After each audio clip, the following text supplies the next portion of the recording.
Very good morning students हमने last class में package 1 और फाइनल रिवीजन कोर्स को कंप्लीट किया, जिसमें हमने एनिमल किंगडम, तीनों organisms earthworm, cockroach and frog के जो मॉर्फोलॉजी है उसे डिस्कस किया था, और इकोनॉमिकली इंपॉर्टेंट एनिमल्स जो हैं, जो कि strategies for enhancement in food production chapter का पार्ट है, उसे डिस्कस किया था, और उससे रिलेटेड हमने कुछ इंपॉर्टेंट क्वेश्चंस देखे थे। अब हम इस फाइनल रिवीजन कोर्स का पैकेज 2 स्टार्ट करने वाले हैं, जिसमें हम cell structure, cell division and animal tissue को कवर करेंगे। So let's begin with the first chapter of 11th class, that is chapter number 8, cell structure. Now student, cell structure में ये पहले कुछ बेसिक फैक्ट्स हैं, जैसे स्टडी ऑफ सेल को cytology बोलते हैं। हमने सारे इस कोर्स में वही पॉइंट्स लिए हैं जिन पे क्वेश्चंस आते हैं। Father of cytology Robert Hooke है। रॉबर्ट हुक ने ही पहला सेल डिस्कवर किया था, but that was a dead cell, that was not a living cell, this is important, it was a dead cell.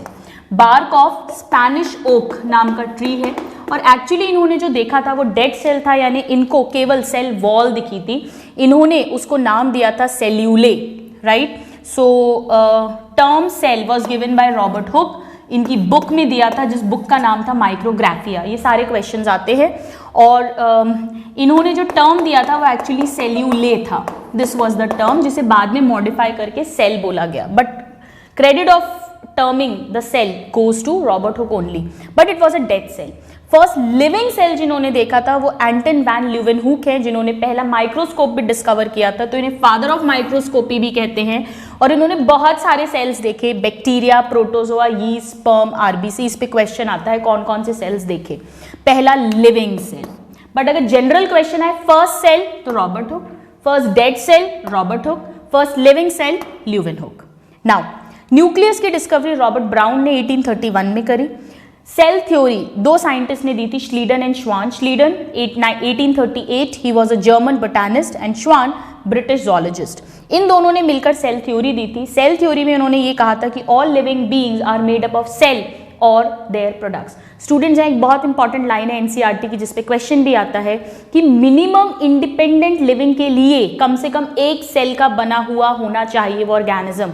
Line है, anything less than a cell is not capable of independent living.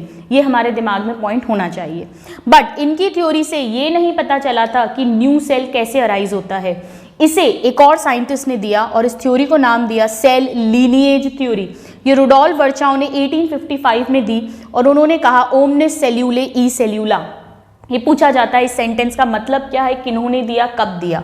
इसका मतलब है ओमनिस means new cells arise from pre-existing cells. Very very important point.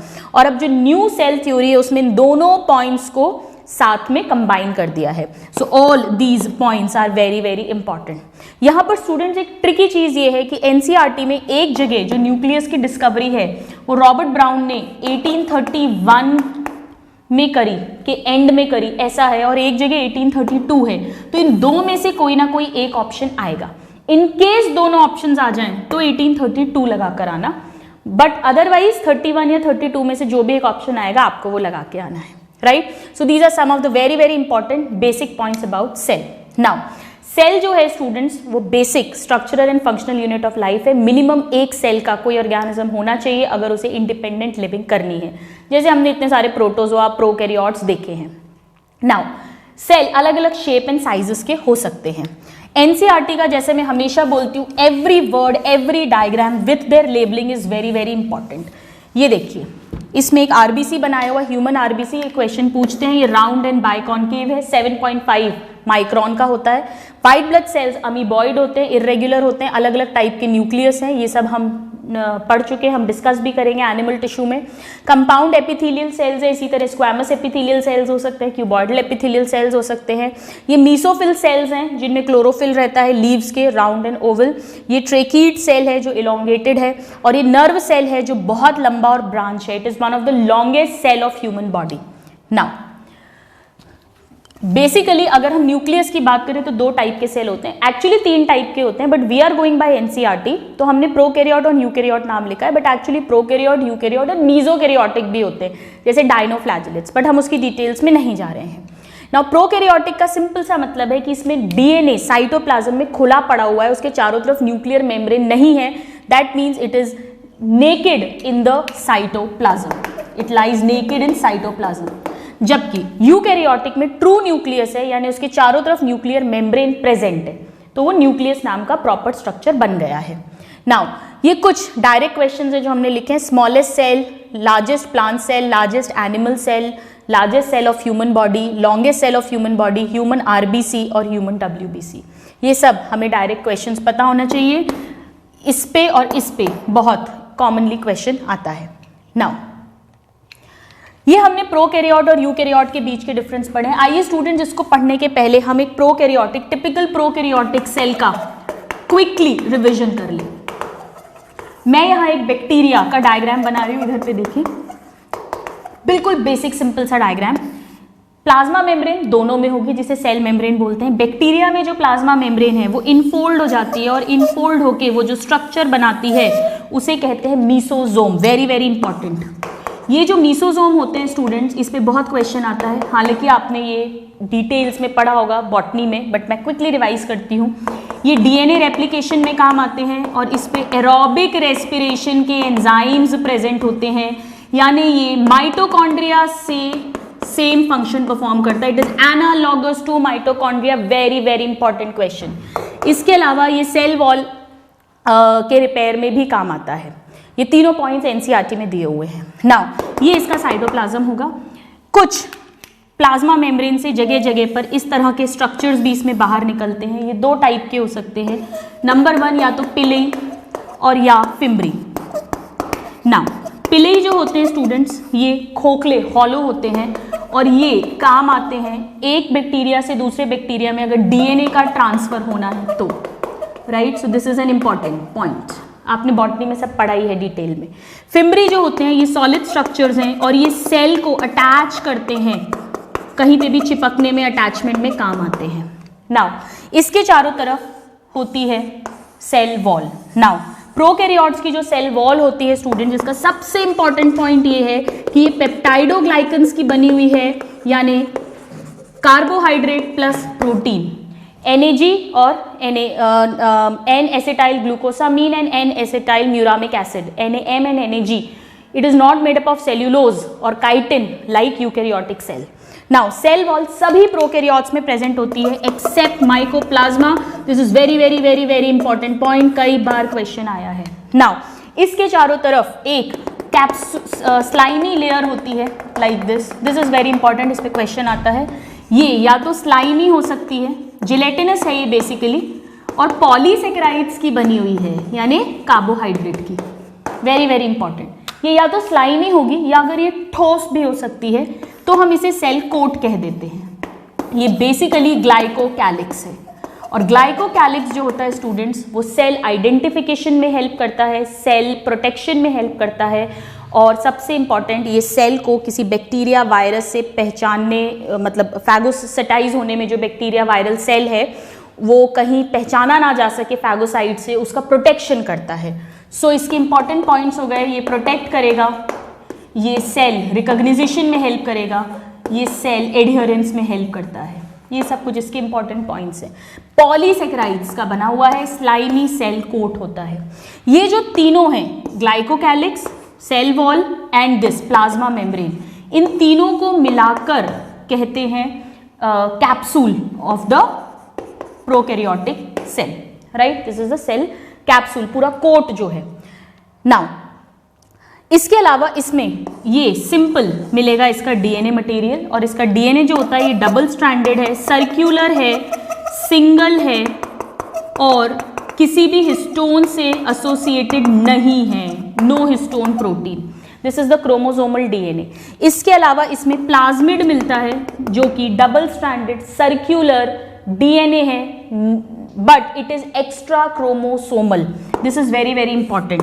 Plasmid में कई सारे gene हो सकते हैं, R gene, F gene, nif gene. ये तीनों नाम आने चाहिए. आर से एंटीबायोटिक रेजिस्टेंट, एफ से फर्टिलिटी, एंड NIF से नाइट्रोजन फिक्सेशन जीन. ये सब प्रेजेंट होते हैं. इसके अलावा इसमें सेल ऑर्गेनेल्स मेम्ब्रेन वाले नहीं मिलेंगे. No mitochondria, no chloroplast, no lysosome, no Golgi, nothing. But इसमें राइबोसोम्स मिलते हैं, और राइबोसोम्स इसके 70S टाइप के होते हैं, जो दो सब यूनिट से मिलकर बने हैं 50S प्लस 30S से. राइट। इसमें जो mRNA है उसके साथ भी राइबोसोम्स जुड़े हुए हो सकते हैं और यहाँ पर भी यूकैरियोटिक की तरह इन्हें पॉलीसोम या पॉलीराइबोसोम ही कहते हैं, राइट।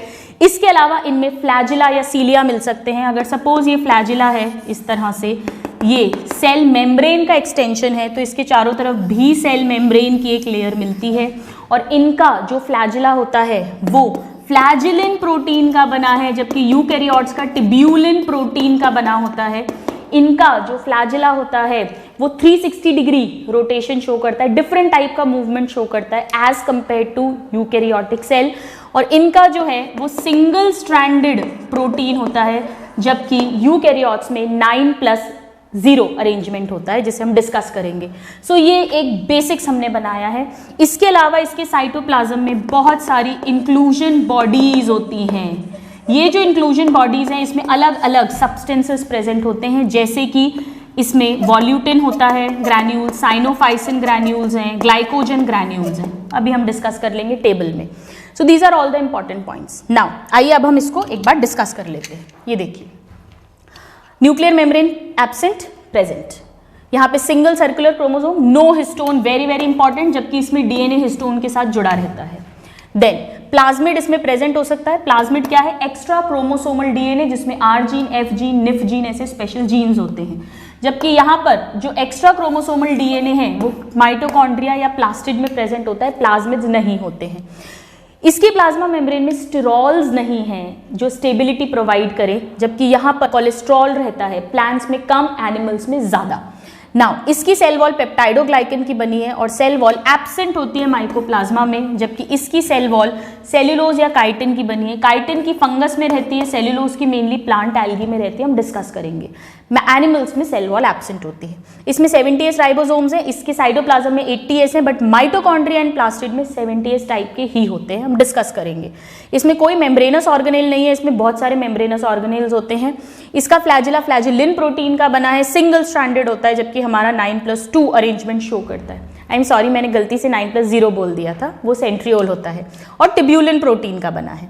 इसमें रोटेशनल मूवमेंट शो करता है, इसमें अंडुलेटिंग। ये क्वेश्चन आया हुआ है, डिफरेंट टाइप का मूवमेंट शो करता है और डिफरेंट अरेंजमेंट होता है प्रोटीन के फाइबर्स का दोनों के फ्लैजिला में। नाउ इसमें कोई सेल स्केलेटन नहीं है, जबकि इसमें एक्टिन या इंटरमीडिएट फिलामेंट्स या टिब्यूलिन, माइक्रोटिब्यूल्स का साइटोस्केलेटन होता है। साथ में इसमें साइटोस्केलेटन बनाने में ER भी हेल्प करता है, हम पढ़ेंगे। इसमें कोई वैक्यूल नहीं है। हाँ, ब्लू ग्रीन एल्गी में गैस वैक्यूल हो सकते हैं in blue green algae, otherwise इसमें सेल वैक्यूल्स नहीं होते। साइक्लोसिस मतलब साइटोप्लाज्मिक स्ट्रीमिंग नहीं होती, जबकि यहाँ पे सैप वैक्यूल होता है, प्लांट्स में हम पढ़ेंगे, और फूड एंड कॉन्ट्रेक्टाइल वैक्यूल्स भी होते हैं, साइक्लोसिस भी होता है। वेरी वेरी इंपॉर्टेंट, इसमें इंक्लूजन बॉडीज हैं जो स्टोर करती हैं चीज़ों को। बहुत क्वेश्चन आता है, वॉल्यूटिन में फॉस्फेट स्टोर होता है, साइनोफाइसिन में प्रोटीन स्टोर होते हैं, इसके अलावा ग्लाइकोजन के ग्रैन्यूल्स भी प्रेजेंट होते हैं। हमारे यूकैरियोटिक में भी इंक्लूजन बॉडीज हैं जिसमें एंजाइम, नेक्टर्स, लैटेक्स, सिस्टोलिथ्स वगैरह स्टोर होते हैं। सबसे इंपॉर्टेंट ये क्वेश्चन बहुत आता है, सिस्टोलिथ मतलब CaCO3 का स्टोरेज होता है। ना इसमें सिर्फ ए माइटोटिक डिवीजन हम डिस्कस करेंगे, जबकि इसमें ए माइटोसिस, माइटोसिस, मियोसिस तीनों होते हैं। इनमें मीसोजोम्स प्रेजेंट है, जो ये हमने डिस्कस किया, which are analogous to mitochondria, very very important question, जबकि इनमें मीसोजोम्स एब्सेंट होते हैं। यहाँ एक और इंपॉर्टेंट पॉइंट है स्टूडेंट्स की, वैसे तो इनमें मेम्ब्रेनस ऑर्गेनेल्स नहीं होते, बट इनमें कुछ एल्गी, ब्लू ग्रीन एल्गी में क्रोमैटोफोर्स प्रेजेंट होते हैं, जो इसमें ब्लू ग्रीन एल्गी में क्रोमैटोफोर्स हैं जिनमें pigments, chlorophyll pigments simple type के प्रेजेंट होते हैं। So this is in short the main points of difference between prokaryotic and eukaryotic cell. Now ये हमने एनसीईआरटी का डायग्राम ले लिया है। जो डायग्राम मैंने बहुत ही रफ सा बनाया है उसे आप यहाँ देख सकते हैं। ये बैक्टीरियल हो गया, देन पिलाई, फिमरी, फ्लैजिला वो सब कुछ दिख रहे हैं। ये PPLO माइकोप्लाज्मा PPLO है, ये वायरसेस हैं जो लिविंग और नॉन लिविंग के बीच की कनेक्टिंग लिंक है। और ये टिपिकल यूकैरियोटिक सेल है, यहाँ आप देख सकते हो ये न्यूक्लियस है, ये ER है न्यूक्लियर मेम्ब्रेन से जुड़ा हुआ, ये सेल मेम्ब्रेन है, सेल वॉल नहीं है, ये एनिमल सेल है, दैट मीन्स ये माइटोकॉन्ड्रियाज हो गए हैं। देन क्योंकि एनिमल सेल है क्लोरोप्लास्ट नहीं मिलेंगे, ये गोल्जी बॉडी है, ये लाइसोसोम्स हैं, ये राइबोसोम्स हैं, all this, this is a typical eukaryotic cell. Now eukaryotic में प्लांट और एनिमल सेल्स मेन होते हैं। तो अब हम डिस्कस करेंगे प्लांट और एनिमल सेल के बीच के डिफरेंसेस। बहुत सिंपल डिफरेंसेस हैं स्टूडेंट्स, हम उसका डायग्राम भी देख लेंगे। सबसे पहले प्लांट में सेल वॉल मिलेगी, उसमें नहीं मिलेगी। इसमें प्लास्टिड्स, क्लोरोप्लास्ट मिलेंगे, उसमें नहीं मिलेंगे। प्लांट सेल में एक बड़ा सा सैप वैक्यूल होता है जो ऑलमोस्ट 90% एरिया कवर करता है, जबकि एनिमल में सैप वैक्यूल नहीं होते। इसमें छोटे छोटे फूड वैक्यूल या कॉन्ट्रैक्टाइल वैक्यूल्स मिल सकते हैं। एनिमल सेल में सेंट्रोसोम मिलते हैं, जबकि इसमें सेंट्रोसोम नहीं होता, हम डिस्कस करेंगे। एनिमल सेल में बड़ी सी गोल्जी बॉडी सिंगल मिलती है, जबकि इसमें छोटी छोटी स्ट्रक्चर्स मिलते हैं जिन्हें डिक्टायोसोम्स कहते हैं। देन एनिमल सेल में लाइसोसोम बहुत कॉमन है, जबकि इसमें रेयर होते हैं, बहुत कम में मिलते हैं, जनरली नहीं मिलते हैं। फिर फूड ग्लाइकोजन के फॉर्म में एनिमल्स में स्टोर होता है, इसमें स्टार्च के फॉर्म में होता है। इसमें जो सेल डिवीजन में साइटोप्लाज्म का डिवीजन है एनिमल्स में, वो फरो फॉर्मेशन से होता है और सेंट्रीपीटल होता है, यानी बाहर से अंदर की तरफ डिवाइड करता है, जबकि इसमें अंदर से बाहर सेंटर में सेल प्लेट बनती है जो फिर बाहर की तरफ फैलती है। So by cell plate, by furrow, centripetal, centrifugal. Then इसकी प्लाज्मा मेम्ब्रेन में कोलेस्ट्रॉल एब्सेंट होते हैं, ज़रूरत नहीं है क्योंकि सेल वॉल स्टेबिलिटी देती है, जबकि यहाँ पे कोलेस्ट्रॉल बहुत इंपॉर्टेंट है क्योंकि वो स्टेबिलिटी प्रोवाइड करेगा, हम डिस्कस करेंगे। इसमें एस्ट्रल रेज एनास्ट्रल टाइप की हैं, जबकि इसमें एम्फीएस्ट्रल, ये भी हम सेल डिवीजन में डिस्कस करेंगे, राइट। नाउ ये मैंने एक साथ लिख दिए हैं। डबल मेम्ब्रेन किस किस में है? Mitochondria, plastid. Single membrane ER, Golgi body, lysosome and sap vacuole. No membrane किस में है? Ribosome, centrosome. और एक सेंट्रोसोम दो सेंट्रियोल का मिलकर बना होता है, तो सेंट्रियोल भी नॉन मेम्ब्रेनस हो गया। टर्म साइटोप्लाज्म स्ट्रासबर्गर ने दिया था, और प्रोटोप्लास्ट मतलब सेल माइनस सेल वॉल। ये कुछ क्वेश्चंस हैं जो आए हुए हैं। नाउ स्टूडेंट्स, इसके अलावा जो माइक्रो बॉडीज होती हैं, परऑक्सीजोम, ग्लाइऑक्सीजोम्स एंड स्फीरोसोम्स, उनमें भी सिंगल मेम्ब्रेन होती है। और न्यूक्लियोलस जो होता है वो भी नॉन मेम्ब्रेनस होता है। पर मैंने पहले क्यों नहीं लिखा था? क्योंकि वो ऑर्गेनेल्स नहीं हैं, इसीलिए it is not an organelle, तो इसीलिए मैं अब इसको ऐड कर रही हूँ। इसमें भी मेम्ब्रेन नहीं है और इनमें भी सिंगल मेम्ब्रेन होती है। नाउ साइटोप्लाज्म से रिलेटेड एक और बहुत इंपॉर्टेंट वर्ड है। एक्चुअली स्टूडेंट्स, जो यूकैरियोटिक सेल है उसके 3 पार्ट्स होते हैं। पहला जो नॉन लिविंग पार्ट है, non living part is cell wall, जो एनिमल्स में नहीं मिलेगा। फिर जो पार्टली लिविंग पार्ट है जो कि वैक्यूल होता है, सैप वैक्यूल। पार्टली लिविंग इसीलिए क्योंकि इसकी जो मेम्ब्रेन होती है जिसे टोनोप्लास्ट कहते हैं, वो तो लिविंग सेमी परमिएबल है, बट जो इसके अंदर का भरा हुआ सेल सैप है वो नॉन लिविंग है। So it is semi living या पार्टली लिविंग। और जो लिविंग पार्ट होता है उसे प्रोटोप्लास्ट कहते हैं। ये जो लिविंग पार्ट है इसमें फिर 2 चीजें होंगी, एक तो सेल ऑर्गेनेल्स मिलेंगे और दूसरा इसमें साइटोप्लाज्म मिलेगा। साइटोप्लाज्म जो है उसमें फिर 2 पार्ट्स होंगे।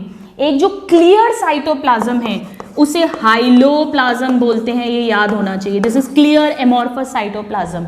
इसके अलावा इसमें इंक्लूजन मिलेंगे जो बीच बीच में होंगे, जैसे स्टार्च, ग्लाइकोजन, ये सब जो स्टोर्ड फॉर्म होगा, एंजाइम्स, नेक्टर, लैटेक्स, वो सब पड़ा रहेगा, राइट। एक और बहुत इंपॉर्टेंट क्वेश्चन जो हम डिस्कस कर रहे थे कि मेन जितनी भी एक्टिविटीज होती हैं सेल की, मेजर एक्टिविटीज, मेजॉरिटी वो कहाँ होती हैं? साइटोप्लाज्म में होती हैं। So this is the site for maximum activity in a cell. ये पॉइंट हमें अच्छे से याद होना चाहिए, राइट। नाउ ये हमने एनसीईआरटी का डायग्राम ले लिया है। ये पहला डायग्राम है जो प्लांट सेल का है, और अगर आप इसमें ध्यान से देखें स्टूडेंट्स, ये देखिए, दिस इज प्लांट सेल। इसमें हमें क्या क्या दिख रहा है? ये सेकंड है एनिमल सेल का। आइए हम देखें। प्लांट सेल में हमें एक तो RER, रफ ER, जिसमें राइबोसोम अटैच होंगे, ये न्यूक्लियस है, बट न्यूक्लियस साइड में हो गया। क्यों? क्योंकि इतना बड़ा 90% जो है ये सैप वैक्यूल आ गया है, पहला। देन चारों तरफ प्लाज्मा मेम्ब्रेन है, प्लाज्मा मेम्ब्रेन के भी चारों तरफ ये सेल वॉल है, और सेल वॉल के बाहर ये मिडिल लैमेला दिख रही है जो 2 सेल्स को आपस में कनेक्ट करेगी। इसके अलावा इसमें माइटोकॉन्ड्रिया है, राइबोसोम साइटोप्लाज्म में 80S टाइप के हैं, क्लोरोप्लास्ट है, ये क्लियर फ्लूइड साइटोप्लाज्म है, पैरोक्सीसोम्स बनाए हैं, ये कुछ माइक्रोट्यूब्यूल के फाइबर्स जो सेल का स्केलेटन बनाएंगे वो बनाए हैं। प्लाज्मोडेस्माटा अभी हम डिस्कस करेंगे। ये 2 सेल के बीच में कनेक्शंस होते हैं, इंटर सेल्यूलर साइटोप्लाज्मिक ब्रिजेस या कनेक्शंस। इसके अलावा SER है। लाइसोसोम बहुत रेयर होता है स्टूडेंट्स, प्लांट सेल में जनरली नहीं मिलते हैं, राइट। इसके अलावा ये न्यूक्लियस है, ये न्यूक्लियर मेम्ब्रेन हो जाएगी, ये न्यूक्लियस के अंदर न्यूक्लियोलस हो जाएगा, और ये गोल्जी अपैरेटस है जो एक्चुअली इतना क्लियर नहीं होता, ये डिक्टायोसोम्स के फॉर्म में होता है, राइट। नाउ आप सेल वॉल से पहचान जाओगे कौन सा डायग्राम है। Now we come to animal. Animal में क्या क्या डिफरेंट मिलेगा वो हम डिस्कस कर लेते हैं। ये सब तो स्ट्रक्चर्स उसमें भी मिल रहे थे। मेन बात ये है कि एनिमल में एक तो लाइजोसोम्स बहुत सारे होते हैं, प्लांट्स में जनरली एब्सेंट होते हैं, ये इससे पहचान लेना। अगर सेंट्रियोल बताएं तो एनिमल सेल है, और अगर सेंट्रियोल नहीं है, सेल वॉल है, तो प्लांट सेल है, बस इससे आप पहचान जाना। फिर ये प्लाज्मा मेम्ब्रेन है और ये माइक्रोविलाई, इसमें से स्ट्रक्चर्स निकल रहे हैं, एब्जॉर्प्टिव सरफेस एरिया बढ़ाते हैं, ये कहीं ना कहीं इंटेस्टीन या गॉल ब्लैडर उसका सेल होगा, इसीलिए इसमें माइक्रोविलाई है, प्लाज्मा मेम्ब्रेन के एक्सटेंशंस।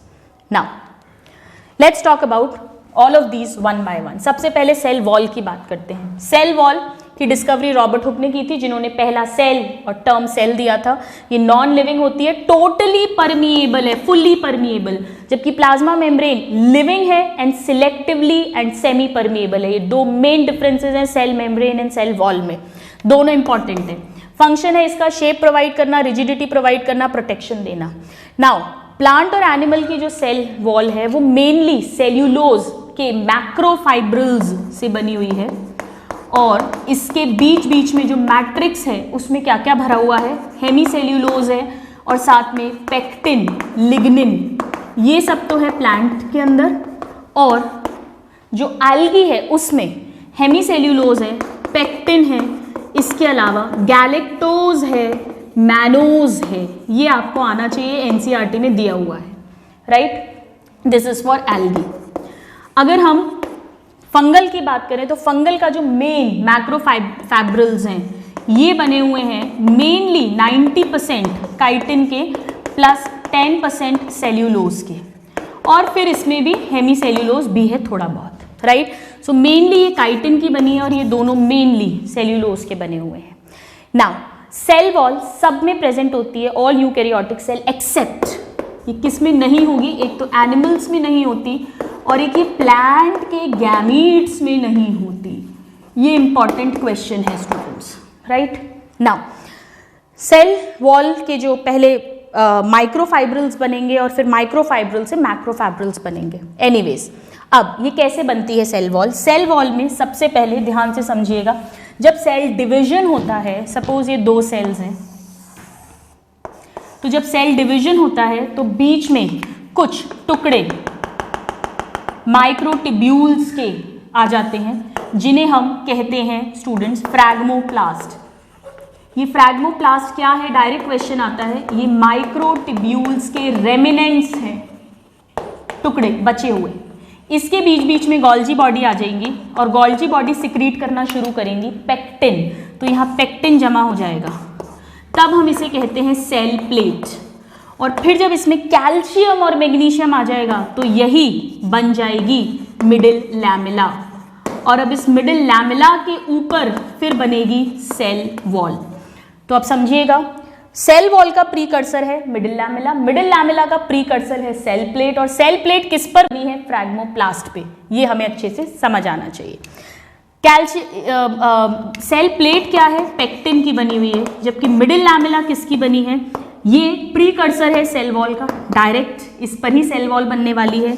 ये 90% calcium pectate and 10% magnesium pectate की बनी होती है। बोथ ऑप्शन आए तो बोथ, एक ऑप्शन लगाना है तो कैल्शियम पेक्टेट हम लगाएंगे। ये सीमेंटिंग लेयर है स्टूडेंट्स दो सेल की सेल वॉल के बीच में। आइए देखें, middle lamella 90% calcium pectate, cementing layer है, प्रीकर्सर है सेल वॉल की, इसका प्रीकर्सर है सेल प्लेट। सेल प्लेट बनी है फ्रैगमोप्लास्ट पे जो माइक्रोट्यूब्यूल के रेमिनेंस होते हैं, और मिडिल लैमेला डिसॉल्व होती है फ्रूट राइपनिंग के टाइम में बाय द एंजाइम पेक्टिनेज, जिसके कारण कि फ्रूट सॉफ्ट हो जाता है। इसके कारण से फ्रूट बिकम सॉफ्ट। ये कई बार सारे पॉइंट्स पे क्वेश्चन आया है। This is about middle lamella, right. Now middle lamella के ऊपर पहले जो लेयर बनेगी उसे हम प्राइमरी वॉल कहते हैं, और फिर जो बनेगी उसे हम सेकेंडरी वॉल कहते हैं। और कुछ प्लांट्स में टर्शरी वॉल भी बनती है, बट सब में प्राइमरी और सेकेंडरी तो बनती ही बनती है। आइए देखिए हम। सो प्राइमरी जो पहली लेयर बनेगी वो होगी प्राइमरी, उसके ऊपर जो बनेगी वो होगी सेकेंडरी। प्राइमरी पी से याद रखना है तो इसमें पेक्टिन रहता है और पेक्टिन होगा तो ये ज़्यादा फ्लेक्सिबल होती है, राइट। और ये पहले लेट डाउन होगी जब सेल इमेच्योर है, अर्ली, ये बाद में होगी जब सेल मैच्योर हो जाएगा। इसमें पेक्टिन ज़्यादा है तो ज़्यादा फ्लेक्सिबल है, पी से प्राइमरी, पी से पेक्टिन। इसमें लिग्निन ज़्यादा है तो ये रिजिड ज़्यादा है ना। पहली लेयर जो है वो इंट्यूससेप्शन, इस पे क्वेश्चन आता है, गैप फिलिंग के थ्रू बनती है, जबकि ये एक्रीशन के थ्रू बनती है, यानी लेयर आफ्टर लेयर। इसके अलावा ये पतली होगी, थिनर है ये, जबकि ये ज़्यादा थिक होती है, राइट। कैसे बनती है? फॉर एग्जाम्पल ये मिडिल लैमेला है। अब प्राइमरी वॉल जो बनेगी, ये सपोज प्राइमरी वॉल बनी, ठीक है, ये गैप फिलिंग से बनेगी, स्ट्रेचेबल होती है, थोड़ी सी बढ़ेगी, फिर यहाँ गैप खाली हुआ, फिर यहाँ पेक्टिन वगैरह डिपॉजिट हो गया, ऐसे करके, लाइक दिस। इसके ऊपर जो सेकंड है वो पूरी लेयर बाय लेयर बनती है। तो जैसे ये 1 लेयर, 2 लेयर, 3 लेयर जनरली रहती हैं, और इन 3 लेयर में जो मैक्रोफाइब्रिल्स की ईंटें हैं इस तरह से, ये आपस में 120 डिग्री पर बनती हैं, ऐसे बनेगी। इधर वाले सेल की ऐसे बनेगी, like this, right. So this is primary wall of this cell, B cell. This is primary wall of A cell. Then this is secondary wall, S1, S2, S3. ये पूरी secondary wall इसकी हो गई, ये secondary wall इसकी हो गई, और इनके बीच में 120 डिग्री का एंगल है। ये क्वेश्चन पूछा जाता है, right. Now, so this is deposited uniformly, whereas ये non uniformly deposit होती है, यानी इसके बीच बीच में छेद होंगे, गैप्स होंगे, जैसे यहाँ तक बनी, फिर अगली लेयर यहाँ बनी, तो ये गैप आ गया बीच में, नॉन यूनिफॉर्मली। अब स्टूडेंट जो मेन क्वेश्चन आता है, ध्यान से समझिएगा, ऐसा सेल होगा, ये एक और ये दूसरा, तो इस सेल में अगर आप ध्यान से देखो तो यहां जाके प्लाज्मा मेम्ब्रेन आएगी। तो क्वेश्चन आता है प्लाज्मा मेम्ब्रेन के पास में कौन सी होगी? सेकेंडरी। प्लाज्मा मेम्ब्रेन से दूर कौन सी है? प्राइमरी। अगर इसमें टर्शरी भी होती तो प्लाज्मा मेम्ब्रेन के पास कौन सी हो जाएगी? टर्शरी। ये अंदर की तरफ ऐसे बन रही है, इस सेल की इस तरफ से बन रही है, राइट। नाउ नेक्स्ट है प्लाज्मोडेस्मेटा। प्लाज्मोडेस्मेटा क्या होते हैं स्टूडेंट्स? यही जो जहां सेकेंडरी वॉल में गैप्स हैं वहां से कुछ इस सेल के निकल के ER टिब्यूल्स इस सेल में जाएंगे, right. They are called plasmodesmata. ये टर्म स्ट्रासबर्गर ने दिया था, क्वेश्चन आता है, ये 2 सेल्स जो बगल बगल के सेल्स हैं उनके साइटोप्लाज्म को आपस में ज्वाइन करते हैं। सो दे आर साइटोप्लाज्मिक और प्रोटोप्लाज्मिक कनेक्शंस और bridge between adjacent plant cells. काय के बने हैं? डेस्मोटिब्यूल्स के। क्या है ये डेस्मोटिब्यूल्स? ये कुछ नहीं है, ये ER के टिब्यूल्स हैं, very very important. So this is about the cell wall. Now next is the cell membrane. Cell membrane सभी प्रोकैरियोटिक में भी प्रेजेंट होगी, यूकैरियोटिक में भी प्रेजेंट होगी। जहां सेल वॉल नहीं होगी वहां पर ये आउटर मोस्ट हो जाएगी। ये क्वेश्चन पूछा जाता है कि कौन सा स्ट्रक्चर है जो प्रोकैरियोट यूकैरियोट दोनों में मिलेगा। प्लाज्मा मेम्ब्रेन भी उसका एक ऑप्शन हो सकता है, या राइबोसोम भी हो सकता है, बट हम प्लाज्मा मेम्ब्रेन डिस्कस कर रहे हैं। Now cell wall non living थी, ये लिविंग है। वो फुली परमिएबल थी, ये सेमी परमिएबल या सिलेक्टिवली परमिएबल है। It will allow only certain substances to pass through, not all. Term plasma lemma JQ Plowe ने दिया था, term cell membrane Nageli and Cramer ने दिया था। अब वेरी वेरी इंपॉर्टेंट, ये लाइपोप्रोटीनेशियस होती है। एक्चुअली स्टूडेंट्स 40% लिपिड, 52% प्रोटीन्स, अभी 8% बच गया है, तो इसमें एक्चुअली 8% कार्बोहाइड्रेट्स भी होते हैं, राइट। RBC में जब ये सबसे पहले डिस्कवर की गई थी तो RBC में रेशियो जो साइंटिस्ट ने बताया था वो 42% लिपिड्स प्लस 58% प्रोटीन्स कहा था। फिर बाद में देखा था कि इसमें कार्बोहाइड्रेट्स भी होते हैं, राइट। तो दोनों तरह से क्वेश्चन आ सकता है। मेनली बोलेंगे तो लाइपोप्रोटीनेशियस यानी लिपिड और प्रोटीन की बनी है। एग्जैक्टली तो ये कॉम्पोजिशन है, बट कई बार सिर्फ ये भी ऑप्शंस में आ जाता है, कार्बोहाइड्रेट का जिक्र नहीं होता है। नाउ क्या स्ट्रक्चर होता है, पहले हम इसको देख लेते हैं, पहले हम ये पढ़ लेते हैं। पहला मॉडल, इसका बहुत सारे मॉडल्स दिए गए हैं, हम इंपॉर्टेंट पढ़ रहे हैं। सैंडविच मॉडल डेनियल एंड डैफ्सन ने दिया था 1935 में, और इसके अकॉर्डिंग उन्होंने ये कहा था कि एक प्रोटीन की लेयर होती है और फिर 2 लिपिड की लेयर होती हैं और फिर एक प्रोटीन की लेयर होती है, यानी 2 प्रोटीन की लेयर के बीच में एक सैंडविच होती है। किसकी? ये आलू टिक्की किसकी लगी है? लिपिड की लेयर की लगी है। और उन्होंने कहा था इसकी टोटल थिकनेस 75 एंगस्ट्रॉम होती है। ये पूछते हैं कितना बताया था, किसने दिया था, कब दिया था। इसके बाद एक और मॉडल आया यूनिट मेम्ब्रेन या ट्राइलैमेलर मेम्ब्रेन मॉडल, ये रॉबर्टसन ने दिया था। इसमें उन्होंने कहा था प्रोटीन लिपिड, लिपिड प्रोटीन, ऐसे लेयर्स अरेंज्ड हैं और प्रोटीन की 20 एंगस्ट्रॉम है दोनों, और ये दोनों लिपिड की मिलाकर 35 एंगस्ट्रॉम है, यानी टोटल वही 75 एंगस्ट्रॉम थिकनेस होती है, राइट। इसके बाद फ्लूइड मोजाइक मॉडल आया, बहुत इंपॉर्टेंट है, ये रिसेंट मॉडल है, मोस्ट एक्सेप्टेड मॉडल है, सिंगर एंड निकोलसन ने दिया था 1972 में, इसके लिए उन्हें नोबेल प्राइज मिला था। बहुत अच्छे से रटा होना चाहिए, डायरेक्ट क्वेश्चंस आते हैं। अब हम डिस्कस कर रहे हैं फ्लूइड मोजाइक मॉडल को। फ्लूइड मोजाइक मॉडल का मतलब है प्रोटीन आइसबर्ग, ये सेंटेंस रटा होना चाहिए, protein iceberg floating in the sea of phospholipid molecules. इसके पहले तक प्लाज्मा मेम्ब्रेन को ठोस माना जाता था, और अगर वो ठोस थी, सॉलिड थी, तो बहुत सारे फीचर्स उसके एक्सप्लेन नहीं होते थे। इस मॉडल ने बताया पहली बार कि वो लाइक फ्लूइड है, ना तो पूरा लिक्विड ना तो पूरा solid, it is quasi fluid. Now plasma membrane के अगर हम फ्लूइड मोजाइक मॉडल को डिस्कस करें बिल्कुल ब्रीफ में, तो इसमें इस तरह से ये हो गई लिपिड की एक लेयर, ये हो गई दूसरी लेयर लिपिड की, और इनके बीच बीच में प्रोटीन्स या तो पूरा धसे हुए हैं या आधा धसे हुए हैं, इस तरह से ये प्रोटीन्स हो गए। और इनके ऊपर लिपिड के साथ भी कुछ कुछ कार्बोहाइड्रेट अटैच है, और प्रोटीन के साथ भी कुछ कुछ कार्बोहाइड्रेट अटैच है, right. Now try to understand, ये बाहर है, ये एक्चुअली ऐसा सेल है, ये सेल है, ये साइटोप्लाज्म है, राइट। यहां भी कुछ प्रोटीन्स लगे हुए हैं लाइक दिस, ये मैंने बहुत छोटा सा हिस्सा बनाया है। नाउ ट्राई टू अंडरस्टैंड, इसमें ये मेन किसकी बनी है, फॉस्फोलिपिड की बाइलेयर, पहला question.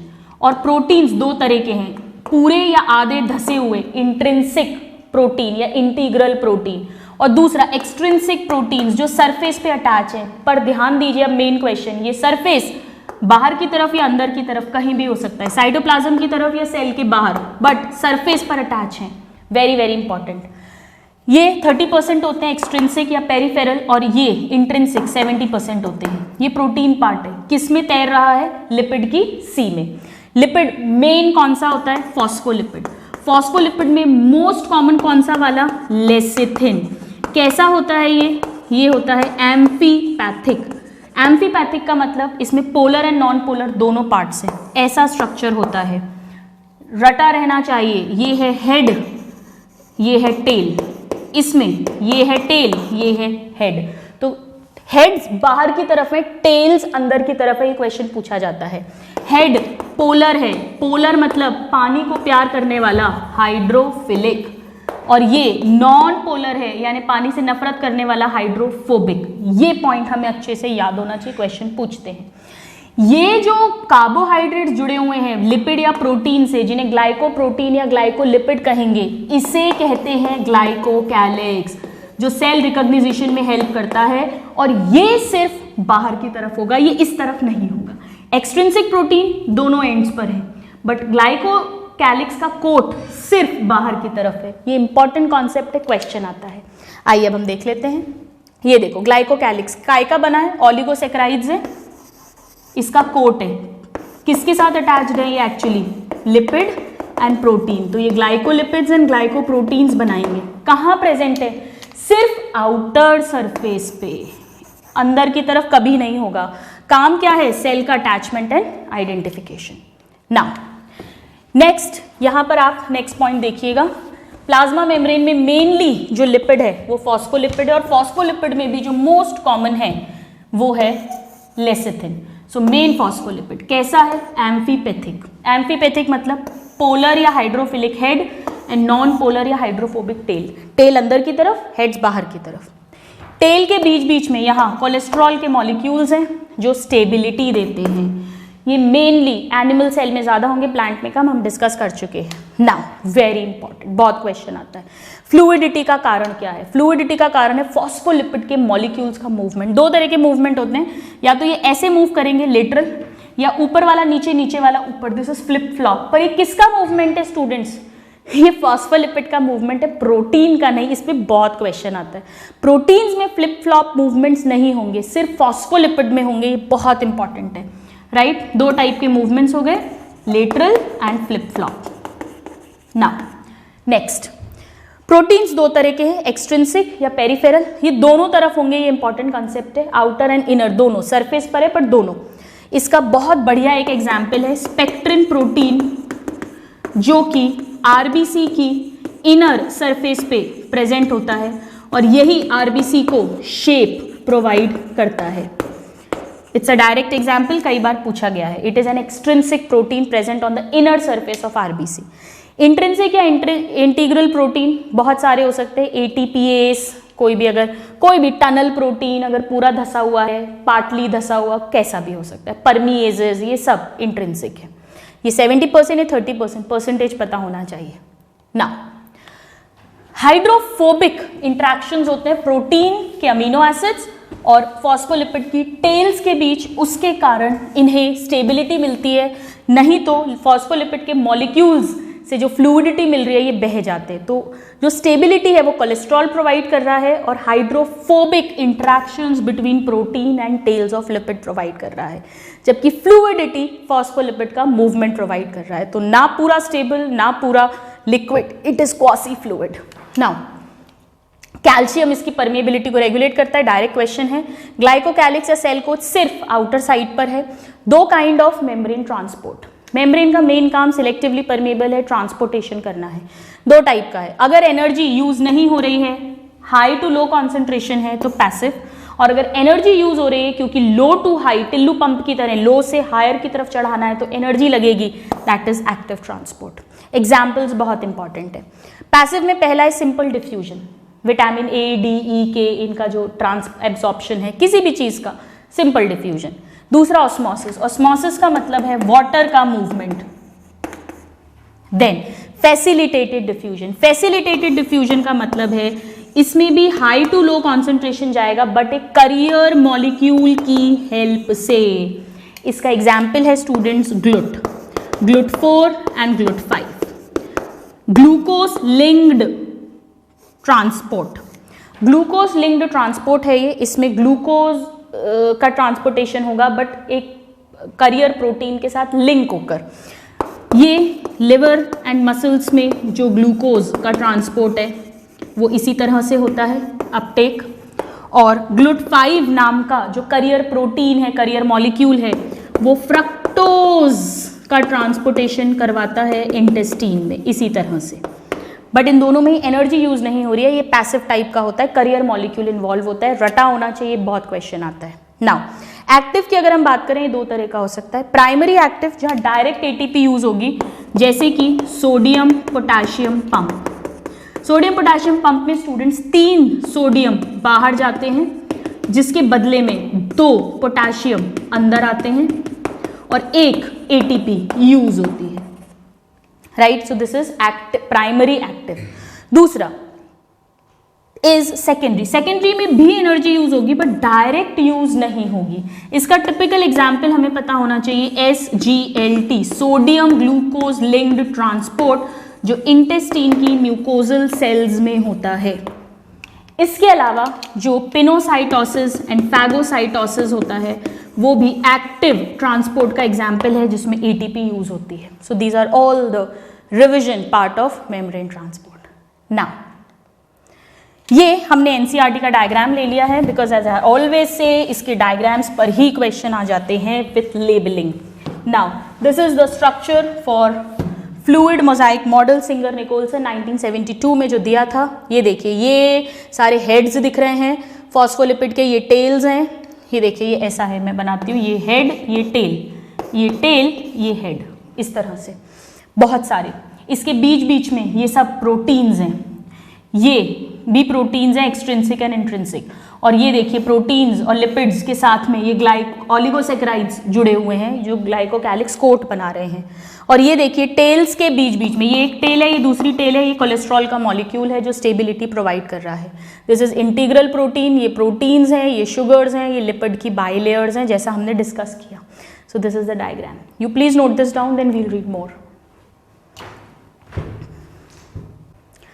All right, so now students, this is about the plasma membrane, cell wall and plasma membrane. Now we come to the cell organelles. Now cell organelles में हम सबसे पहले जो पढ़ते हैं वो है एंडोमेम्ब्रेनस सिस्टम। एंडोमेम्ब्रेनस सिस्टम को GERL सिस्टम भी बोलते हैं, और ये GERL सिस्टम नाम जो है वो नोविकोव साइंटिस्ट ने इसको दिया था।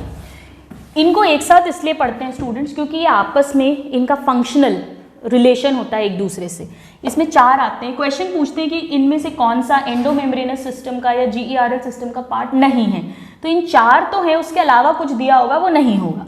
ER, Golgi body, lysosome, vacuole. Vacuole से हमारा यहाँ मतलब है सैप वैक्यूल। नाउ हम एक एक करके सबको पढ़ेंगे। पहले ER। ER मतलब एंडोप्लाज्मिक रेटिकुलम, 2 टाइप की होती है। अगर उस पर राइबोसोम अटैच है तो रफ ER, RER, और अगर नहीं है तो स्मूथ ER।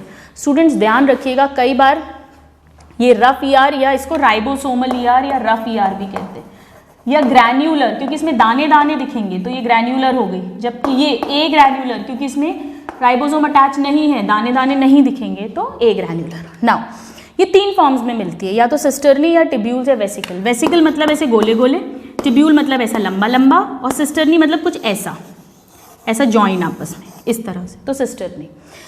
अब ये क्या क्या करती है, पहले तो ये सेल का एंडोस्केलेटन बनाती है, फर्स्ट पॉइंट। सेकंड पॉइंट, जब सेल डिवीजन के टाइम हमने पढ़ा था न्यूक्लियर मेम्ब्रेन डिसअपियर होती है प्रोफेज में और टीलोफेज में रीअपियर होती है, तो जो रीफॉर्मेशन है वो ER करती है। वो भी कौन सी ER? RER। ये बहुत इंपॉर्टेंट क्वेश्चन है जो पूछा जाता है। देन ये 2 टाइप की है, RER, SER।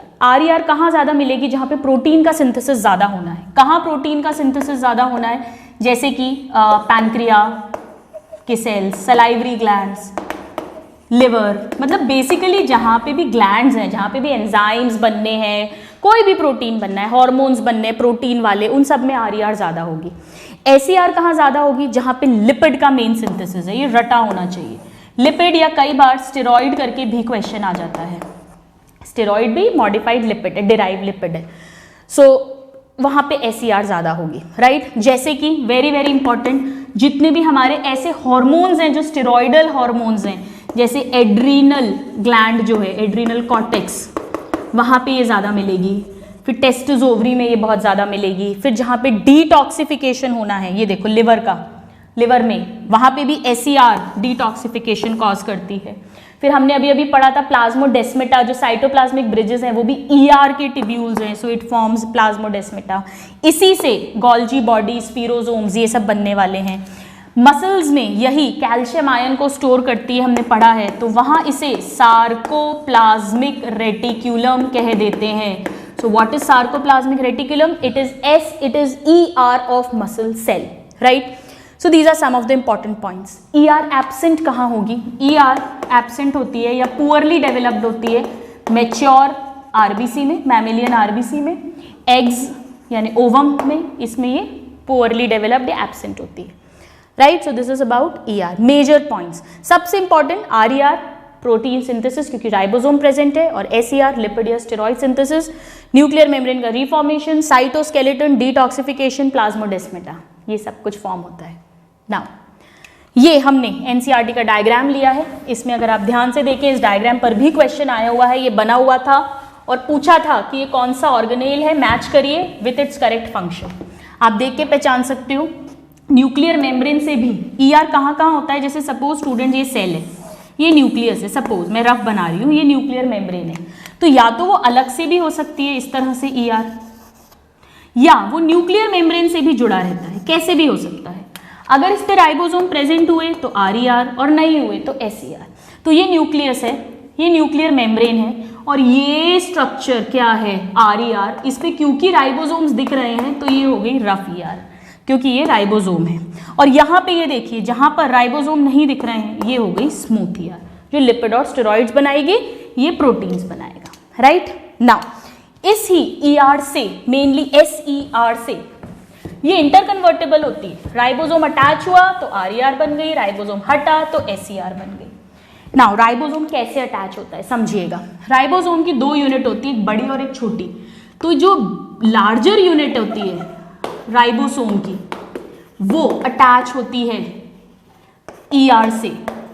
किसके थ्रू? एक स्पेशल प्रोटीन के थ्रू, जिसे राइबोफोरिन प्रोटीन्स कहते हैं, 1 और 2। ये क्वेश्चन पूछा जाता है, इसके थ्रू अटैच होती है वो भी बड़ी वाली सब यूनिट, ये क्वेश्चन आता है स्टूडेंट्स।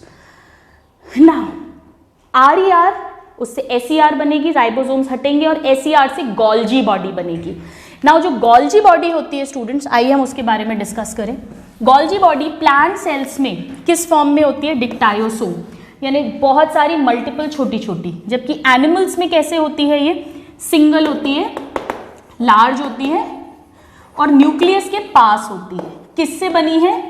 ER से, from ER, mainly SER, right. Now इसकी जो फंक्शनल यूनिट है कैसे होती है? जैसे सपोज ये न्यूक्लियस है, यहां सपोज ये ER है, इसमें से राइबोसोम हटेंगे और अब गोल्जी बनेगी। गोल्जी ऐसे बनती है, इसमें भी इस तरह से यूनिट्स रहेंगी, लाइक दिस, राइट, इस तरह से इसके पास रहती है। नाउ इसकी ये जो सिंगल सिंगल यूनिट्स हैं, फंक्शनल यूनिट, ये वेरी वेरी इंपॉर्टेंट, इसे सिस्टर्नी बोलते हैं। सिस्टर्नी क्या है? ये चपटी मेम्ब्रेनस, सब सिंगल मेम्ब्रेन वाले हैं, ये सिंगल मेम्ब्रेनस फ्लैट सैक हैं जो 0.5 से 1 माइक्रोन है, चिपके हुए आपस में नियर न्यूक्लियस, राइट। गोल्जी के आसपास कोई भी ऑर्गेनेल नहीं मिलता है, उस एरिया को जोन ऑफ एक्सक्लूजन बोलते हैं। No other organelle is found in the area of Golgi body. Now इसका मेन रोल क्या है? Main function packaging. जो भी RER और SER बनाकर भेज रहा है, प्रोटीन, लिपिड्स, उनकी ये पैकेजिंग करती है, थैलियों में पैकेट्स बनाती है, नंबर 1। नंबर 2, कार्बोहाइड्रेट का सिंथेसिस यहीं होता है, सो कार्बोहाइड्रेट सिंथेसिस। नंबर 3, इसके पास एक एंजाइम है, glycosyl transferase enzyme, very very important question, ये गोल्जी में होता है, जिस कारण से ये इन कार्बोहाइड्रेट्स और प्रोटीन और लिपिड्स की पैकेजिंग करके ग्लाइकोप्रोटीन और ग्लाइकोलिपिड्स गोल्जी में ही बनते हैं। इसके अलावा इसमें से जो ऐसे पैकेट्स निकलते हैं जिनके अंदर एसिड हाइड्रोलेजेस एंजाइम्स हैं, वही क्या कहलाते हैं? लाइसोसोम। तो ये लाइसोसोम भी बना रही है। कैप ऑफ स्पर्म जो एक्रोसोम है वो भी हम जानते हैं गोल्जी ही होता है। फिर सेल प्लेट जो बनती है, आपको याद होगा अभी अभी मैंने बताया था, फ्रैग्मोप्लास्ट के ऊपर गोल्जी बैठती है आके, फिर वो सेल प्लेट बनाती है, क्योंकि पेक्टिन एक कार्बोहाइड्रेट है और पेक्टिन गोल्जी ही बनाएगी, तो सेल प्लेट भी यही बनाती है। सेल वॉल में टूट फूट होगी तो रिपेयर भी यही करेगी। लिपिड्स यही बना रही है तो योग सिंथेसिस यही करने वाली है। अब इसके 2 फेजेस होते हैं। गोल्जी बॉडी पोलर होती है students, it is a polar. Polar क्यों? क्योंकि इसके 2 फेज होते हैं। ये कॉन्वेक्स होता है, ये देखिए जहां से बनना शुरू हो रहा है, और ये कॉनकेव है लास्ट, जहां से बन के पैकेट्स निकल रहे हैं। सो सिस फेज फॉर्मिंग फेज है जो कॉन्वेक्स है, नियर न्यूक्लियस वाला फेज, और दूसरी तरफ ट्रांस फेज है जहां मैच्योर होके पैकेट्स निकल रहे हैं, और ये कॉनकेव होता है, away from the nucleus. These are all the important points about Golgi. Golgi की जो डिस्कवरी है स्टूडेंट्स, मैंने डिस्कवरर्स इसमें नहीं लिखे हैं क्योंकि हम एक ट्रिक लर्न करेंगे और उस ट्रिक में हम सारे डिस्कवरर्स को एक साथ पढ़ लेंगे। वैसे कैमिलो गोल्जी ने आउल, उल्लू में सबसे पहले इसको डिस्कवर किया था, आउल के सेल में, ब्रेन सेल में। नाउ ये हमने एनसीईआरटी का डायग्राम लिया है, इसमें आप देख सकते हैं किस तरह से सिस्टर्नी बनाई हुई है और सिस्टर्नी आपस में जॉइंड है, सैग्ड टुगेदर है, right. So this is the Golgi apparatus, you should be able to identify it. Now we come to lysosome. Lysosome mainly Golgi से ही बनते हैं, कभी कभी ER से भी बनते हैं। लाइसोसोम का सिंपल सा मतलब है ऐसी थैली जिसमें एंजाइम्स हैं करीब 40 to 50 टाइप के। कैसे एंजाइम्स हैं वो? एसिड हाइड्रोलेजेस, यानी कि जो एसिडिक pH पे काम करते हैं, बहुत क्वेश्चन आता है 4 to 5 pH पे वर्क करते हैं। और हाइड्रोलाइटिक यानी पानी की प्रेजेंस में ये तोड़ेंगे मॉलिक्यूल्स को, बिगर मॉलिक्यूल्स को, कुछ भी हो सकता है वो, कार्बोहाइड्रेजेस, प्रोटीनेजेस, लाइपेजेस, न्यूक्लिएजेस जो न्यूक्लिक एसिड्स को तोड़ेंगे। It can break down anything, it is digestive. हमारे अंदर जो डाइजेशन होता है वो हम बोलते हैं सेल डाइजेस्ट कर रहा है, पर सेल में कौन डाइजेस्ट कर रहा है? यही लाइसोसोम कर रहा है। मेनली गोल्जी बॉडी से, sometimes from ER, common in animals, rare in plants, absent in RBC। RBC मतलब मैच्योर RBC। गोल्जी भी स्टूडेंट सेम, गोल्जी बॉडी भी मैच्योर RBC में एब्सेंट है, ER भी और लाइसोसोम्स भी। नाउ कहीं ऐसा नहीं हो ये खुद ही फट जाए, और फट जाएगी तो इसके सारे एंजाइम सेल को खत्म कर देंगे। तो उसके लिए कुछ सब्सटेंसेज हैं जो मेम्ब्रेन स्टेबलाइजर्स हैं, दिस यू शुड नो, और कुछ हैं जो मेम्ब्रेन लेबलाइजर्स हैं, these are the things that you should know. Now ये इन्हें सुसाइडल बैग्स ऑफ सेल भी कहते हैं, और ये पॉलीमॉर्फिक हैं, यानी एक ही सेल में अलग अलग स्टेजेस में मिलेगा। पहला प्राइमरी, प्राइमरी का मतलब है इसके जो एंजाइम्स हैं वो इनएक्टिव हैं क्योंकि अभी उन्हें काम नहीं मिला, न्यूली फॉर्म्ड फ्रॉम गोल्जी।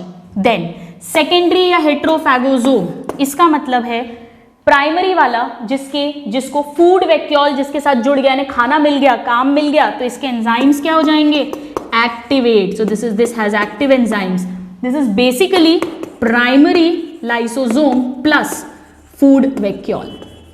जब ये खाना खत्म कर देगा तब ये कहलाएगा टर्शरी या रेसिडुअल, जिसमें अनडाइजेस्टेड फूड प्रेजेंट है।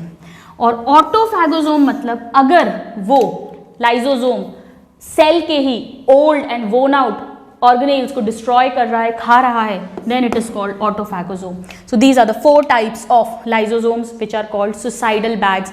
दे were discovered by Christian de Duve, but हम एक साथ पढ़ेंगे तो मैंने यहाँ अलग से नहीं लिखा है। Now the next organelle is sap vacuole. It is not a true organelle because ये partly living है और partly non living है। Now students, sap vacuole सिर्फ और सिर्फ plants में मिलता है, it is absent in animals, this is the first point। हमने डायग्राम में देखा है ये बड़ा सा होता है, सेंट्रल होता है, 90% एरिया कवर करता है, इसकी सिंगल मेम्ब्रेन है जो लिविंग है, सिलेक्टिवली परमिएबल है, ये क्वेश्चन आता है, जिसे टोनोप्लास्ट कहते हैं, ये क्वेश्चन पूछते हैं। अंदर इसमें भरा हुआ है सेल सैप, जिसमें 99.9% वाटर है प्लस 0.1% इसमें ग्लाइकोजन है, स्टार्च है, कुछ पिगमेंट्स हैं जैसे एंथोसाइनिन्स जो कलर प्रोवाइड करते हैं, ये क्वेश्चन पूछा जाता है। नाउ टोनोप्लास्ट सिलेक्टिवली परमिएबल है और ये मटेरियल्स को, आयंस को अगेंस्ट कॉन्सेंट्रेशन ग्रेडियंट स्टोर करता है। तो इसका काम क्या क्या हो गया, क्वेश्चन पूछा जाता है। It provides turgidity, it stores waste material, it provides colouration because of anthocyanin. ये है sap vacuole in plants. Animals में कॉन्ट्रैक्टाइल एंड फूड वैक्यूल मिलते हैं जो छोटे छोटे होते हैं, नॉट नेसेसरीली प्रेजेंट। हमने पढ़ा है कॉन्ट्रैक्टाइल वैक्यूल यूग्लिना में, पैरामीशियम में, जितने भी फ्रेश वाटर प्रोटोजोआ हैं उनमें, और फूड वैक्यूल्स भी हमने देखे हैं पॉरीफेरा में, प्रोटोजोआ में, सीलेंट्रेट्स में, right. So this is about the SAP vacuole. Student SAP vacuole 90% area occupy कर रहा है, पर ये लार्जेस्ट ऑर्गेनेल नहीं कहलाएंगे क्योंकि ये ऑर्गेनेल नहीं है। इसका टोनोप्लास्ट पार्ट लिविंग है और इनर सैप वाला जो पार्ट है वो नॉन लिविंग है। So it is not an organelle, please remember this point very very clearly, इसीलिए हम इसे लार्जेस्ट सेल ऑर्गेनेल नहीं कह सकते। Now the next that we have to do are the microbodies. हमने अभी तक जो चारों पढ़े हैं, ER, Golgi, lysosome and sap vacuole, ये चारों एंडो मेम्ब्रेन सिस्टम या GERL सिस्टम के पार्ट हैं और चारों ही सिंगल मेम्ब्रेन बाउंड थे। Now we come to microbodies. ये भी सिंगल मेम्ब्रेन बाउंड है, छोटे छोटे से गोल स्ट्रक्चर्स होते हैं जिसमें कुछ स्पेसिफिक एंजाइम्स होते हैं पर्टिकुलर के लिए। मैंने सारे वही पॉइंट्स लिए हैं जिन पे क्वेश्चन आते हैं। पहला स्फीरोसोम, इसको प्लांट लाइसोसोम बोलते हैं, वेरी वेरी इंपॉर्टेंट, क्योंकि वैसे प्लांट्स में लाइसोसोम एब्सेंट होते हैं, रेयर होते हैं। इसका काम लिपिड का स्टोरेज कहाँ मिलता है, maize, root and tobacco endosperm में। Then peroxisome, very very important, हमने सबके जो साइंटिस्ट हैं, डिस्कवरर्स, वो ट्रिक में एक साथ पढ़ेंगे। ये प्लांट एनिमल दोनों में मिलता है, इसमें कैटलेज या ऑक्सीडेज एंजाइम मिलते हैं। प्लांट्स की अगर हम बात करें तो प्लांट्स में ये C2 साइकिल या फोटो रेस्पिरेशन या ग्लाइकोलेट मेटाबॉलिज्म में रोल प्ले करते हैं क्योंकि इनके पास ग्लाइकोलेट ऑक्सीडेज एंजाइम है। एनिमल्स की अगर बात करें तो एनिमल्स में ये यूरेट मेटाबॉलिज्म या यूरिक एसिड सिंथेसिस या प्यूरिन मेटाबॉलिज्म में रोल प्ले करते हैं क्योंकि इनमें प्यूरिन ऑक्सीडेज नाम का एंजाइम है। देन ग्लाइऑक्सीजोम, ये प्लांट्स और फंजाई में मिलते हैं, सिर्फ ऑयली, इस पे बहुत क्वेश्चन आते हैं, ऑयली सीड्स में मिलते हैं। इनका काम होता है glyoxylate cycle, don't get confuse, this is glycolate, this is glyoxylate. Glyoxylate मतलब फैट को शुगर में कन्वर्ट करते हैं, ऑयली सीड्स में फैट को शुगर में कन्वर्ट करते हैं। इसके अलावा इसके पास फैटी एसिड्स के बीटा ऑक्सीडेशन के लिए भी एंजाइम्स होते हैं। So these are all the 3 microbodies. Now we come to the next, double membrane. Double membrane में 2 आते हैं, mitochondria and plastids, very very important. ये दोनों सेमी ऑटोनॉमस सेल ऑर्गेनेल्स हैं और दोनों ही डबल मेम्ब्रेन बाउंड हैं। इन्हें सेल विद इन सेल बोलते हैं। क्यों स्टूडेंट्स? क्योंकि इन दोनों में ही खुद का डीएनए होता है जो कि डबल स्ट्रैंडेड डीएनए है।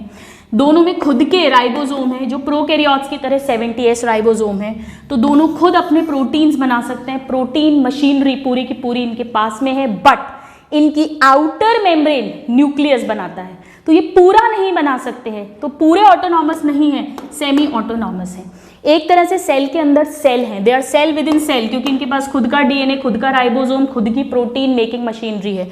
So they are cell within cell, they are semi autonomous. Question आता है why they are semi autonomous? Because of all this points, ये इनका डीएनए और ये इनका राइबोसोम। नाउ पहले हम आते हैं माइटोकॉन्ड्रिया पे। स्टूडेंट्स, माइटोकॉन्ड्रिया प्लांट एनिमल सब में होगा, बट प्लास्टिड्स एनिमल्स में नहीं, केवल प्लांट्स में होंगे, पहला डिफरेंस। तो अब बहुत इंपॉर्टेंट क्वेश्चन बनता है, समझिएगा। माइटोकॉन्ड्रिया 2 to 4 माइक्रोन होते हैं अप्रॉक्सीमेटली, और प्लास्टिड्स, क्लोरोप्लास्ट की हम बात करें तो वो करीब 5 माइक्रोन होता है। तो अगर क्वेश्चन आएगा कि largest cell organelle, sap vacuole को तो हम काउंट कर ही नहीं सकते, largest cell organelle in plant cell, plastid. Largest cell organelle in animal cell, mitochondria, क्योंकि प्लास्टिड है ही नहीं। बट अगर क्वेश्चन आया लार्जेस्ट सेल ऑर्गेनेल इज, तो क्या लगाओगे आप? तब हम वो लगाएंगे जो सब में होता है, यानी माइटोकॉन्ड्रिया।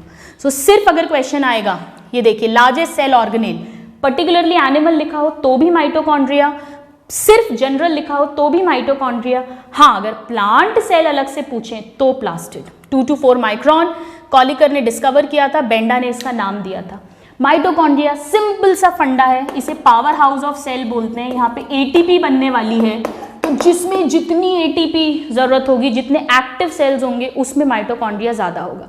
जैसे animals are more active than plants, तो एनिमल सेल में माइटोकॉन्ड्रिया का नंबर ज्यादा होगा बजाय प्लांट सेल के। मैक्सिमम कहाँ होगा? Flight muscles and cardiac muscles में। सिंगल माइटोकॉन्ड्रिया किसमें होता है? Micrasterias, trypanosoma, chlamydomonas. ये क्वेश्चन पूछते हैं। एब्सेंट किस में होगा? ये प्रोकैरियोट्स में तो सभी सेल ऑर्गेनेल्स एब्सेंट होते हैं, मेम्ब्रेन बाउंड वाले, और मैच्योर ह्यूमन आरबीसी में भी अभी तक ईआर, गोल्जी, लाइसोसोम सब एब्सेंट है। जनरली सॉसेज शेप्ड होते हैं। आइए समझे, ये है माइटोकॉन्ड्रिया, ये इसकी आउटर मेम्ब्रेन। इनर मेम्ब्रेन में इन फोल्डिंग्स होती हैं जिन्हें क्रिस्टी बोलते हैं, हजारों बार क्वेश्चन आया है, और इसका काम होता है सरफेस एरिया को बढ़ाना, वेरी वेरी इंपॉर्टेंट। सो क्रिस्टी क्या है? इनर मेम्ब्रेन की इन फोल्डिंग्स हैं ऑफ इनर मेम्ब्रेन, और काम है increase surface, sorry not absorptive, increase surface area. In inner membrane पे टेनिस के रैकेट की तरह स्ट्रक्चर्स प्रेजेंट होते हैं जिन्हें F1, F0 या ऑक्सीजोम्स बोलते हैं। ये कहाँ प्रेजेंट हैं? क्वेश्चन पूछते हैं इनर मेम्ब्रेन पर, और इसमें इस पर होता है एटीपी सिंथेसिस, क्योंकि यहाँ ATP synthetase and ATPase enzymes होते हैं। ये मेनली एरोबिक रेस्पिरेशन में रोल प्ले कर रहे हैं। आउटर मेम्ब्रेन जो है, इस पे एक्वापोरिन्स नाम के प्रोटीन्स होते हैं, और इनके बीच की जो स्पेस है इसे पेरी माइटोकॉन्ड्रियल स्पेस कहते हैं। जनरली सिलेंड्रिकल शेप या सॉसेज शेप्ड है। नाउ वेरी वेरी इंपॉर्टेंट, जो अंदर का पार्ट है ये, इसे मैट्रिक्स कहते हैं। इस मैट्रिक्स में ही डीएनए है, 70S राइबोसोम्स हैं, और टीसीए या क्रेब्स साइकिल के मैक्सिमम एंजाइम्स मैट्रिक्स में होते हैं, सिवाय एक के जो इनर मेम्ब्रेन पे होता है। आइए देखें कौन से। इनर मेम्ब्रेन पे सक्सिनिक डिहाइड्रोजिनेज एंजाइम है क्रेब्स साइकिल का, बाकी सारे मैट्रिक्स में होते हैं। Very very very important point.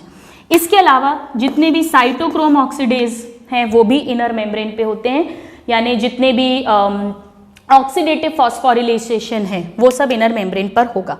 Power house of the cell, direct question, ATP generation. जब एटीपी बनेगी तो हीट भी निकलेगी, थर्मोजेनेसिस। एरोबिक रेस्पिरेशन की यही साइट है। फैटी एसिड्स का बीटा ऑक्सीडेशन भी होता है, और प्रोटीन्स भी इसके अंदर बन रहे हैं क्योंकि खुद के प्रोटीन्स बनाएगा। सो यहाँ प्रोटीन का सिंथेसिस भी हो रहा है, कार्बोहाइड्रेट का सिंथेसिस भी होता है, और फैट्स का सिंथेसिस भी होता है। और माइटोकॉन्ड्रिया कैसे डिवाइड करते हैं? दे मल्टीप्लाई बाय फिजन, फिजन के मेथड से। पुराना माइटोकॉन्ड्रिया 2 माइटोकॉन्ड्रिया फॉर्म करता है semi autonomously. This is an important point, right.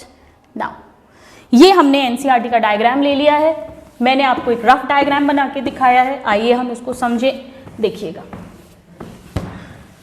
ये देखिए, ये इन्होंने कट करा है आधे में, तो ये आउटर मेम्ब्रेन है, फिर ये इनर मेम्ब्रेन है, ये इनर मेम्ब्रेन के इनफोल्डिंग्स हैं, क्रिस्टा जो सरफेस एरिया बढ़ा रहे हैं, इसके ऊपर ऑक्सीजोम्स होंगे जो इसमें नहीं बनाए हैं, और बीच में ये ग्रीन कलर का ये जो पार्ट है, ग्रीन कलर का ये मैट्रिक्स है जिसमें डीएनए, राइबोसोम्स ये सब होंगे। स्टूडेंट्स एक और इंपॉर्टेंट पॉइंट है कि जो मैमेलियन माइटोकॉन्ड्रिया है उसमें 55S राइबोसोम्स भी होते हैं, ये आप याद रखिएगा, right. So this is the mitochondria. Now next semi autonomous double membrane bound organelle जो है दैट इज प्लास्टिड। प्लास्टिड जो है ये प्लांट सेल्स में मिलता है, एनिमल्स में नहीं। इसके अलावा यूग्लिनॉइड्स में भी हमने प्लास्टिड्स पढ़े थे, क्लोरोप्लास्ट टाइप के। हेकल ने डिस्कवर किया था, शिम्पर ने इसका नाम दिया था। दोनों के डिस्कवरर्स और नेम बहुत इंपॉर्टेंट है। ये प्लांट सेल का लार्जेस्ट ऑर्गेनेल है, 5 माइक्रोन। सिंगल होता है क्लेमाइडोमोनास में, और सबसे ज्यादा मीसोफिल सेल्स जो होते हैं लीव्स के उनमें, क्योंकि वहीं पे हम जानते हैं फूड बनने वाला है, 20 to 40 होते हैं पर mesophyll cell. Now plastids 3 type के होते हैं, डिपेंडिंग अपॉन उनमें पिगमेंट कौन सा मिलेगा, वो कौन से कलर के होंगे। पहला क्लोरोप्लास्ट, दूसरा क्रोमोप्लास्ट, तीसरा ल्यूकोप्लास्ट। स्टूडेंट्स एक कॉन्सेप्ट है, बहुत ध्यान से समझिएगा। ये ग्रीन है, ये कलर्ड है, ये वाइट या कलरलेस है। ये तीनों आपस में इंटर कन्वर्टेबल होते हैं, पहली बात, फर्स्ट पॉइंट। नाउ ल्यूकोप्लास्ट जो है ये तो खाना स्टोर करता है, 3 टाइप का। अगर स्टार्च स्टोर करेगा तो अमाइलो, आप याद रख सकते हो, अमाइलोज प्रोटीन फैट से स्टार्च से रिलेटेड है। ऑयल या लिपिड करेगा तो इलायो, और प्रोटीन करेगा तो एल्यूरो। डायरेक्ट क्वेश्चंस आते हैं। नाउ ये जो दोनों हैं स्टूडेंट्स, कंफ्यूज मत होइएगा, इसमें क्लोरोप्लास्ट में क्लोरोफिल पिगमेंट ज्यादा है बट कैरोटेनॉइड्स भी हैं। इसमें कैरोटेनॉइड ज्यादा हैं जो कलर्ड पिगमेंट्स है, बट क्लोरोफिल भी है। क्वेश्चन आया हुआ है कि क्लोरोप्लास्ट में कौन सा पिगमेंट होगा, chlorophyll, carotenoids, both, none. Students chlorophyll लगाकर आए थे, बोथ, दोनों में दोनों होते हैं बट क्वांटिटी एक की ज्यादा और एक की कम होती है। तो मैंने इसीलिए यहाँ लिख दिया है, इसमें क्लोरोफिल ए एंड बी है, सम कैरोटेनॉइड्स है। इसको किचन ऑफ द सेल बोलते हैं क्योंकि यहीं पे फोटोसिंथेसिस होके स्टार्च का फॉर्मेशन होगा। कलर्ड वाले में कैरोटेनॉइड्स मोर हैं बट कुछ क्लोरोफिल भी होगा। नाउ हमें मेन जो पढ़ना है वो क्लोरोप्लास्ट पढ़ना है। क्लोरोप्लास्ट जो है, आइए उसको हम समझ लें, बिल्कुल माइटोकॉन्ड्रिया जैसे हैं काफ़ी कुछ। सपोज ये इसकी आउटर मेम्ब्रेन है, वही सेम एक्वापोरिन प्रोटीन्स होंगे, न्यूक्लियस बनाएगा। इसकी जो इनर मेम्ब्रेन है वो ऐसे पतले पतले इस तरह से लैमिली फॉर्म करती है, right. So these are lamellae. ये लैमिली कहीं कहीं पर ऐसे थिक हो जाते हैं, सैक लाइक स्ट्रक्चर बनाते हैं, इन्हें थाइलाकॉइड्स बोलते हैं, और यही इसकी स्ट्रक्चरल एंड फंक्शनल यूनिट है। और कई थाइलाकॉइड्स आपस में पाइल अप होके स्टैक हो जाते हैं together, and then it forms, this is called granum, plural हो जाएगा ग्रैना। तो लैमिली से बना थाइलाकॉइड, और थाइलाकॉइड ने ज्वाइन होके बनाया ग्रैनम। यानी ग्रैनम क्या है, थाइलाकॉइड की पाइल है, गठरी है। नाउ जो क्लोरोफिल पिगमेंट है वो इन्हीं थाइलाकॉइड्स या कहे ग्रैनम के अंदर मिलता है। थाइलाकॉइड का जो ये खाली जगह है अंदर, इसको ल्यूमन बोलते हैं। थाइलाकॉइड में ही क्लोरोफिल मिलता है। This is an important concept, आइए समझे हम। लैमिली इसकी इनर मेम्ब्रेन की इन फोल्डिंग्स है, थाइलाकॉइड्स फ्लैटेंड मेम्ब्रेनस सैक्स हैं, ये टर्म मेनके ने दिया था। ग्रैनम थाइलाकॉइड की पाइल या स्टाइक्स हैं, यहीं पर क्लोरोफिल पिगमेंट होता है। थाइलाकॉइड या ग्रैनम में क्लोरोफिल पिगमेंट होगा ए और बी टाइप का, और इसीलिए यहीं पर फोटोसिंथेसिस की लाइट रिएक्शन होगी जो वो ट्रैप करेंगे लाइट को। इसके अलावा इसमें भी ये जो फ्लूइड भरा हुआ है, दिस इज स्ट्रोमा। जैसे माइटोकॉन्ड्रिया में मैट्रिक्स था, इसमें उसे स्ट्रोमा कहते हैं। इसमें भी सेम वही double stranded DNA, 70S ribosomes, और डार्क रिएक्शन या जिसे कैल्विन साइकिल या C3 साइकिल बोलते हैं उसके एंजाइम्स हैं स्टूडेंट्स। वहां पे मैट्रिक्स में क्रेब्स साइकिल के सारे एंजाइम्स थे एक्सेप्ट सक्सेनिक डिहाइड्रोजिनेज जो इनर मेम्ब्रेन पे था। यहाँ पर इनर मेम्ब्रेन यानी थाइलाकॉइड में तो क्लोरोफिल है, लाइट रिएक्शन होगी, और स्ट्रोमा में डार्क रिएक्शन, ये रटा होना चाहिए। Chlorophyll pigments are present in thylakoids. Now ये हमने एनसीईआरटी का डायग्राम, ये तो मैंने आपको सिंपल सा डायग्राम बनाया था, ये हमने एनसीईआरटी का डायग्राम स्टडी कर लेते हैं। ये देखिए इन्होंने ऐसे कट किया है, ये जो पूरी गठरी है एक, ये पूरा, दिस इज ग्रैनम। और इस ग्रैनम में अगर हम एक एक को देखें, ये देखो इन्होंने कट करके एक दिखाया है, ये एक, ये थाइलाकॉइड है, और इसके बीच बीच में ये जो स्ट्रक्चर्स हैं पतले पतले, ये लैमिली है। स्ट्रोमल लैमेली, इन्हें हम पूरा ये, this is lamellae, then this is thylakoid and this is granum, right. तो इसी तरह से ये ग्रैनम, ये एक एक थाइलाकॉइड और ये लैमेली, बाकी ये आउटर मेम्ब्रेन है और ये इनर मेम्ब्रेन है जो कि बना रही है लैमेली, और ये स्ट्रोमा है जिसमें कि डबल स्ट्रैंडेड डीएनए वगैरह सब कुछ होगा, right. So with this students, आज की क्लास में हमने सेल स्ट्रक्चर के अंदर बहुत इंपॉर्टेंट पॉइंट्स पढ़े हैं। हमने सेल थ्योरी, सेल की discovery, prokaryote and eukaryotic cell में difference, basic structure of prokaryotic cell, plant and animal cell में डिफरेंस, देन हमने पढ़े cell wall, then cell membrane, and then major single membrane bound and double membrane bound organelles, that is ER, Golgi, lysosome, sap vacuole, mitochondria, plastid, और इसके अलावा microbodies, कुछ और cell organelles, nucleus, cell division हम next class में discuss करेंगे। Till the next class, a very happy learning and have a good day. Thank you.